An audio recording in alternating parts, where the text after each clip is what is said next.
The first time Preston Jalen saw the alien, it was standing upside down on the ceiling of the orbital station like it had always belonged there. No harnesses, no tethers, not even a handhold. Just 6 limbs locked magnetically to the metal tiles, arms folded like a judge waiting to deliver a sentence. "You appear disoriented," the alien said, its voice echoing slightly through the station's common chamber. It looked vaguely reptilian, but its skin shimmered like oil on water. 4 small eyes blinked independently, tracking Preston's every movement as he floated, clutching a wall rail with both hands. Preston huffed, sweat already beading on his brow. "I'm not used to bouncing off walls when I sneeze." "You have been in orbit for 3 days," the alien replied. "That duration is sufficient for basic spatial adjustment. Your kind is slower than anticipated." Preston gritted his teeth. He was a propulsion engineer, not a gymnast. NASA hadn't prepped him for interspecies judgment, especially not from something that looked like a cross between a gecko and a chandelier. The alien dropped from the ceiling with fluid ease, landing silently on the floor, or rather, what Preston currently interpreted as the floor. It approached, each step a whisper of magnetic grip. "My name is Commander Velan of the Tarvax Coalition. You are the selected human for this trial." Preston blinked. "Trial?" Velan tilted its head. "A demonstration of adaptability. Your species claims to be highly resourceful. We test this. You will remain in 0 gravity for 72 Earth hours. No artificial gravity, no stabilization systems, only your ingenuity. Succeed and the Tarvax may consider your species tolerable. Fail and we will reconsider our diplomatic investments." "Wait, 72 hours. "That's already begun," Velan said, raising a slender arm. A soft chime echoed through the station. The gravity generator lights dimmed and the subtle hum under Preston's boots ceased. He immediately began to drift. "Hey." Preston grabbed the nearest panel, his shoulder slamming into a metal strut. "You can't just. You may use any materials within the engineering bay. No external assistance. We will observe." And with that, Velan launched itself back toward the ceiling, magnetizing in place and going absolutely still. Preston, now free-floating and with a dull ache in his shoulder, muttered under his breath and pushed himself toward the corridor. He bounced off the wall, missed the handrail, and spun slowly until his foot snagged a bulkhead corner. "Yeah, this is gonna be great." The engineering bay was a narrow section of the station, crammed with modular repair kits, metalwork tools, and a few spare suit components. Preston took inventory as he floated awkwardly, bracing himself with a knee jammed against a cabinet. The first 2 hours were an exercise in frustration. He tried taping his boots to the floor with industrial adhesive strips. They peeled off the moment he shifted weight. He tried suction cups from a damaged maintenance drone, but they couldn't hold his weight consistently. The third attempt involved magnetic clamps from a wall repair kit too weak. The fourth nearly sliced his toe when a clamp misfired and snapped shut. By hour 5, Preston was sweating through his jumpsuit, a bruise forming on his hip from slamming into a console. He drifted back to the center of the room, breathing hard. "Okay, think," he said aloud. "You've got electromagnets, you've got copper wiring, you've got batteries. You've got duct tape, you've got, probably a concussion." He rubbed the side of his head, then pushed off toward a workbench. He began stripping wire from a damaged satellite relay, coiling it tight. He found 2 portable electromagnets designed for hull repairs and began disassembling them. If he could reduce the power draw and reroute them through a pressure switch in the sole of each boot. It was hour 10 before he had something resembling a prototype. He had duct-taped the stripped magnets to his boots, rerouted their wiring to a pair of salvaged lithium cells, and jammed the switches into the heels. It wasn't elegant, but if he stomped, the magnets activated. Lifted his foot, they deactivated, in theory. He floated to the floor, oriented himself, and bent one leg. "Here goes nothing," he stomped. The boot clanged to the floor, magnetized solidly. He laughed. Then he lifted his other foot and immediately flipped sideways, slamming his shoulder into the ground. Pain shot through his side. Okay. So, balance. It took another 2 hours of painful trial and error before he could stand upright without dislocating something. The boots worked, but the magnets were uneven. He adjusted the coils, redistributed the weight. Eventually, he could walk if you called slow, stomping steps walking. Velan appeared in the doorway, upside down. "You have modified your footwear," Preston grunted as he took another step. "Yeah, you said survive. I'm not drifting around like a rubber duck for 3 days." Velan dropped silently to the ground. "Your design is crude." "Your face is crude," Preston muttered. "I heard that." Preston winced. "Right, diplomatic trial, sorry." Velan paced around him, observing the boots. It tapped one gently. "Electromagnetic adhesion. Manual trigger, inefficient but functional. You are maintaining orientation and mobility." "Mostly, I still can't turn corners without looking like I'm dancing drunk." "You have 38 hours remaining." Preston's knees buckled slightly. "Great." The next 10 hours were an exercise in muscle fatigue. 0G didn't mean zero effort. Every motion required counterbalance. The boots worked, but they required constant pressure, and Preston's legs ached. He had to rest frequently, floating in place with one boot locked to the floor and a tether around his waist.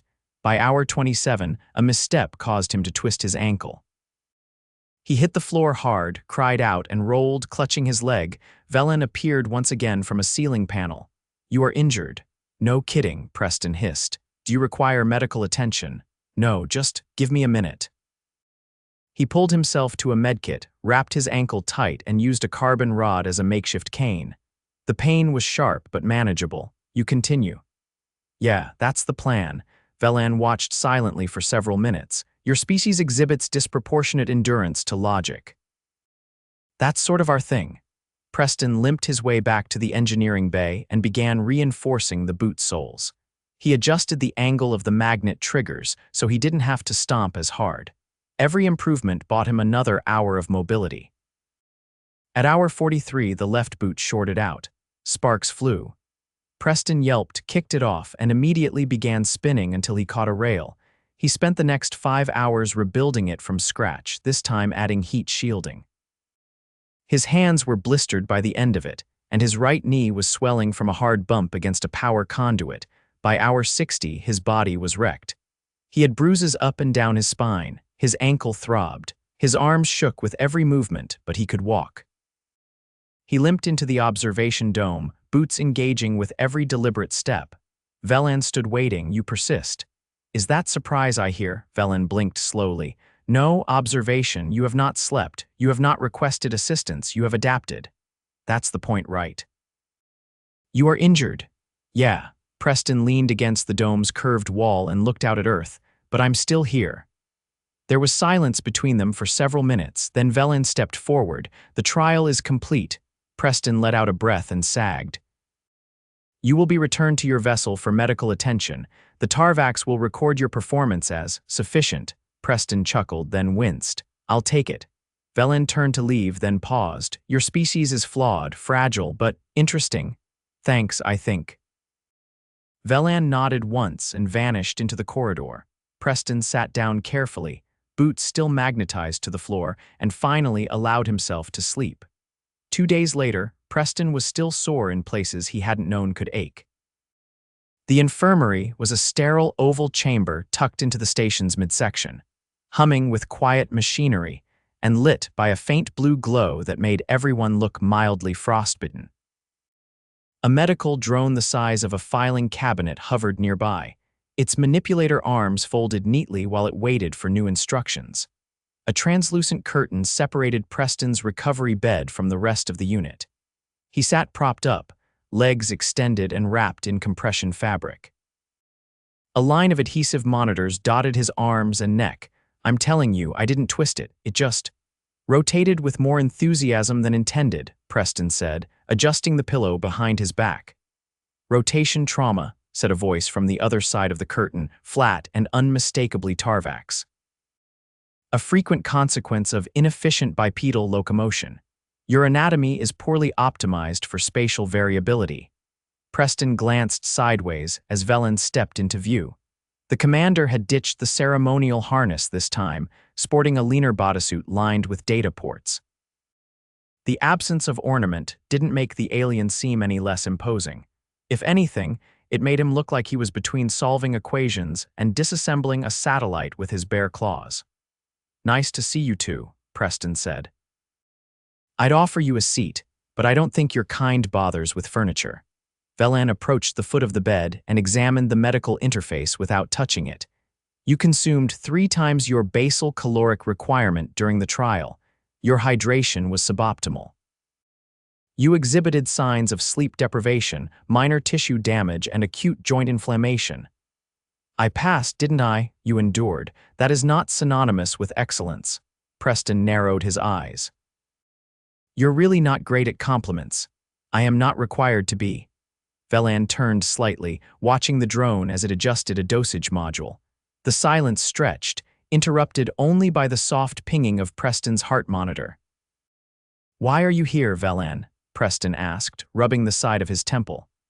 I doubt you came to personally deliver my performance review. Velan's gaze drifted back. The Coalition Council received your telemetry. They were not unanimous in their interpretation. Let me guess, some of you think I'm clever, the rest think I'm a danger to myself. Precisely. Preston chuckled, then winced. Well, I'm flattered either way, so what now? Another test. You going to throw me into a vacuum chamber and see what I invent with duct tape and panic? Velan didn't answer immediately. Instead, he extended a hand and placed a small object on the examination table beside the bed. It was a flat disc, smooth and metallic, no larger than a coaster. A ring of tiny lights blinked once, then settled into a soft pulse. We are sending you planet-side, Velan said. A diplomatic outpost in the Nyerlan expanse. Gravity will be within Earth normal tolerances. You will not require your magnetic devices. Preston blinked. Wait, you're moving me. You will represent your species in a cooperative engineering exercise. The locals have requested assistance with geothermal stabilization systems. They requested a human. Specifically, the one who affixed magnetic boots to his feet using salvaged weapon parts and sealed wiring with chewing gum. I didn't use gum. The footage suggests otherwise. Preston shrugged. Fine, maybe once. I was low on thermal compound. Velan leaned forward slightly. You will be observed, closely. I assumed that was the baseline for any human-alien interaction. The Nyerlan are meticulous. They value precision and predictability. Your behavior will require contextual framing, so I'll need a babysitter, a translator. Same thing. Velan didn't argue. Preston reached for the disk, and this, my welcome gift, it contains a neural interface. It allows for passive linguistic synchronization. You mean a universal translator. The term is crude, but adequate. Preston turned it over in his hand. The surface was cool and oddly light. You expect me to stick this on my head, base of the skull, subdermal adhesion. Painless, painless for you or painless for me. Velan's eyes blinked asynchronously. Preston sighed. Fine, when do I leave? 17 Earth hours. Well, that's practically a vacation. Velan stepped back toward the doorway. Pack accordingly. The planet's atmosphere contains trace elements of xenon. Your lungs will adjust, will they? Yes, or they will rupture. The translator will guide you in either case. Comforting. Velan disappeared without another word.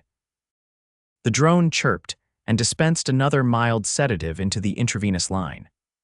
Preston stared at the ceiling for a while, still holding the disc. By the following rotation, he'd been cleared to walk. His ankle had stabilized, though his gait still resembled someone arguing with gravity. A medical technician, humanoid but with translucent skin and flickering veins, handed him a travel kit and directed him to the docking chamber. The shuttle was already prepped. Sleek and narrow, it looked more like a scalpel than a ship. Preston climbed aboard and took the seat marked with a green triangle. The harness snapped shut with a hiss. As the shuttle detached, he glanced out the viewport.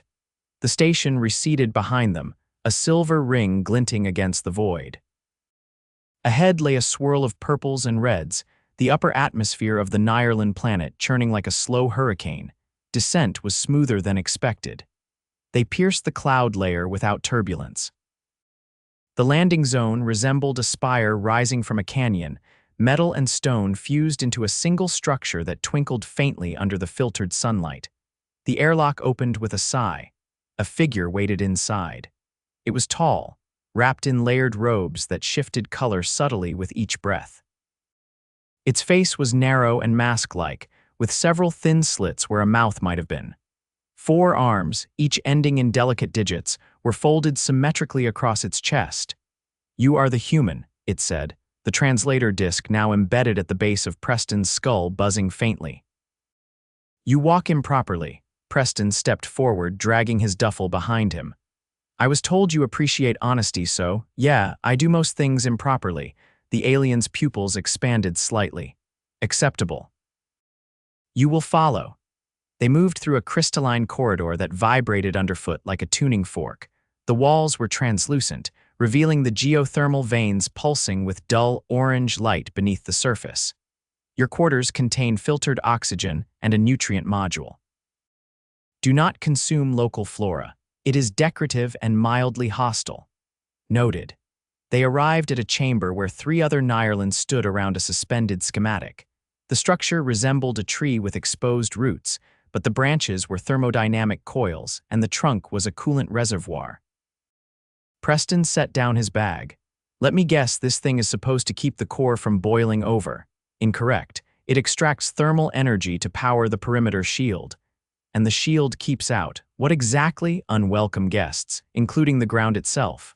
Preston squinted. "The ground's not supposed to be a guest." The lead Nyrlan gestured at a display that showed jagged vibrations along the canyon walls. "The tectonic substrate is restless. We anchor or we drift." Another Nyrlan tapped the display. "Your adaptability is required." "We cannot recalibrate in time." Preston leaned over the schematic. The coils were misaligned. The intake needed a bypass. And the coolant reservoir was barely half the capacity needed for a zone this size. He rolled up his sleeves. "Show me your tools." One of the Nyrlan handed him a device that looked like a flute with a blade on one end. Preston held it up. "I'm gonna need something less musical." "We have a plasma torch." "Now we're talking." As the others watched, Preston began disassembling the intake manifold. The metal was softer than expected, and the ambient heat made the work uncomfortable, but manageable. He rerouted the coolant flow with some improvised tubing and adjusted the coil angles using a tension lever that whined like a dying animal. After 3 hours, the schematic updated. The temperature fell by 2 degrees. The Nyrlan said nothing, but their pupils contracted in unison. Preston wiped his forehead with his sleeve. "So, still walking improperly, but apparently I can fix your heat sink." The lead Nyrlan approached and held out a small silver token. "This denotes temporary competence." Preston took it. "You people really know how to flatter a guy." The Nyrlan turned and floated back toward the schematic.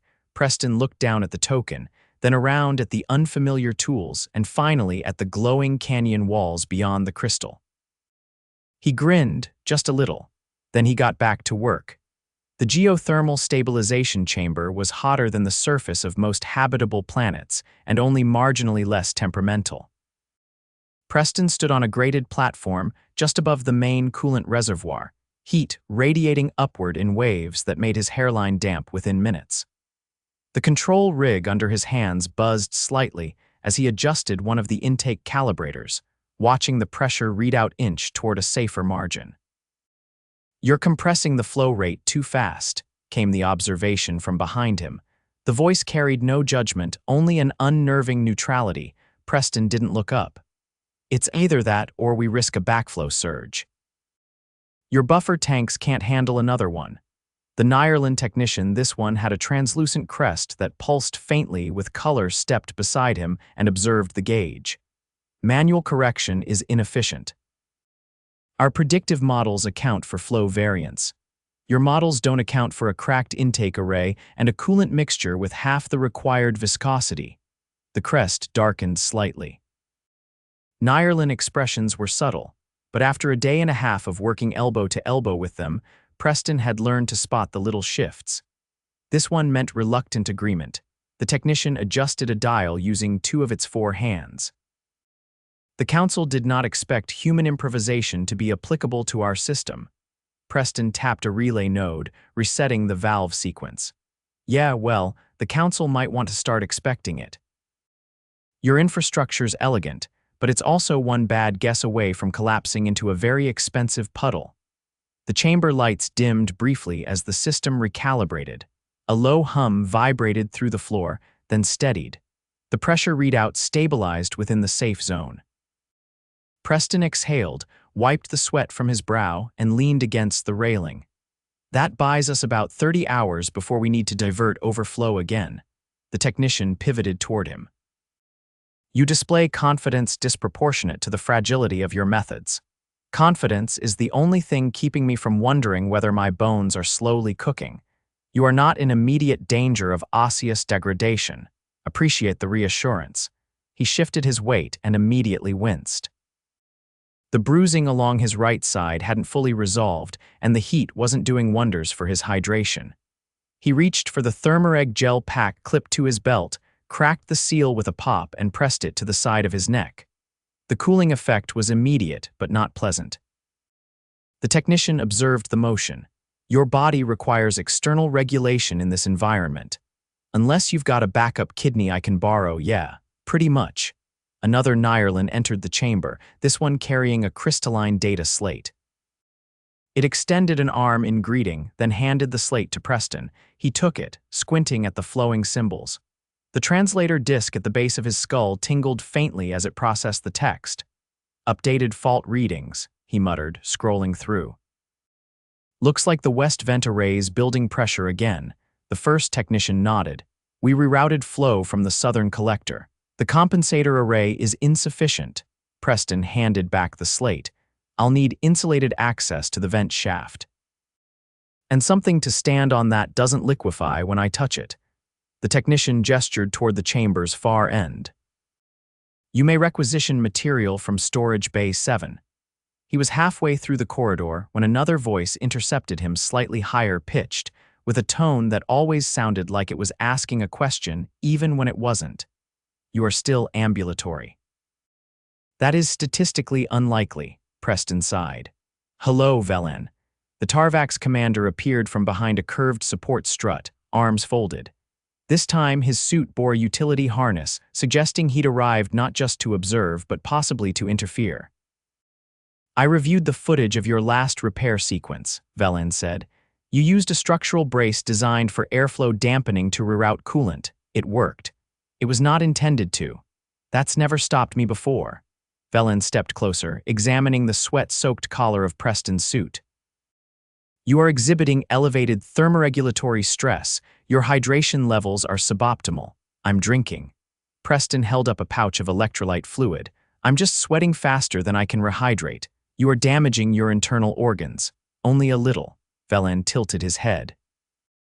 This is not medically acceptable. Preston exhaled through his nose. You're not my primary care physician. I am, however, the one responsible for your presence here. Your failure would reflect poorly on me. Then you'll be happy to know I've kept the station from exploding. Again, Velan's pupils contracted slightly. The Nyerlan now regard you as a competent anomaly. That sounds almost like a compliment. It is not. They walked together down the corridor, past a bank of pressure regulators that hissed and clicked like sleeping animals. Velan's stride remained perfectly even. Preston's was less so. You have not requested analgesics, Velan observed. Can't afford to dull my reaction time down here. If I drop a tool, it could melt through a conduit before I can blink. Your species' willingness to endure discomfort is inefficient, Preston glanced over. You ever considered that efficiency isn't always the goal? Velan was silent for several steps. At the threshold to the storage bay, Preston keyed in the access code. The door slid open, revealing a cluttered space stacked with thermal-resistant panels, modular scaffolding, and several containers labeled with symbols Preston had learned to interpret as mildly hazardous. He grabbed a folded platform, extended it with a snap, and began checking the stabilizers. Velan watched. You intend to enter the vent shaft alone. Unless you've got a volunteer who can tolerate 160 degrees and knows how to cross-brace a pressure manifold without frying themselves. I do not. Preston hoisted the platform onto his shoulder and turned toward the vent corridor. Then I guess it's still just me. It took 25 minutes to reach the west shaft. The heat was worse here, funneled upward in slow, churning pulses that distorted the air. Preston set up the platform, anchored it with thermal clamps, and climbed carefully into position. The vent's interior was a maze of overlapping intake fins, some of them warped from heat fatigue. He adjusted the angle on one, then reached into the panel to secure the brace. His gloves were designed for high heat, but he could still feel the warmth radiating through the layers. He tightened the bracket, checked the alignment, and slid back down. The pressure reading dropped immediately. Vents stabilized, he reported into the calm, a pause, then Velan's voice slightly distorted. Acknowledged. He sat on the edge of the platform, breathing hard. His vision swam slightly, not enough to panic, but enough to remind him he wasn't built for this. He unsealed his collar and sipped more fluid. The nausea passed, slowly. By the time he returned to the central chamber, the technicians had already logged the new data. The crested one approached him, holding a new slate. You have prevented structural oscillation within acceptable margins. The Council has reclassified your participation as contributory. That sounds better than tolerable. It is marginally superior. Preston took the slate, glanced over the numbers, and nodded. We've got another 20 hours before we need to purge the secondary coils. I'll need to recalibrate the intake delay. The technician handed him a toolkit without comment. Velan followed as he walked back toward the intake system. You have exceeded baseline expectations. Glad to hear it. There were internal debates regarding your predicted failure. I'm sure the odds weren't in my favor. They were not. They reached the intake rail. Preston knelt, adjusted the timing relay, and secured the panel. Velan remained silent for a long moment. You're damaged, he finally said. Preston leaned back on his heels. I've been bruised, burned, dehydrated, and mildly concussed, but I'm not broken. Your resilience is statistically improbable. That's humanity for you. Statistically improbable since the Stone Age. Velan stepped back. You have fulfilled your obligation. The Nyerlan will record this outcome as successful. You are free to return to orbital space. Preston stood, flexed his fingers, and looked around the chamber, the humming coils, the pulsing lights, the faint shimmer of heat in the air. I think I'll stay until the next maintenance cycle. Just in case. Velan's gaze lingered for a moment, then nodded once. Preston returned to the platform, toolkit in hand, and resumed his work without another word. The room buzzed, alive with motion and heat and machines that didn't care whether their mechanic had bones that ached or lungs that burned. He didn't care either. He had a job to finish.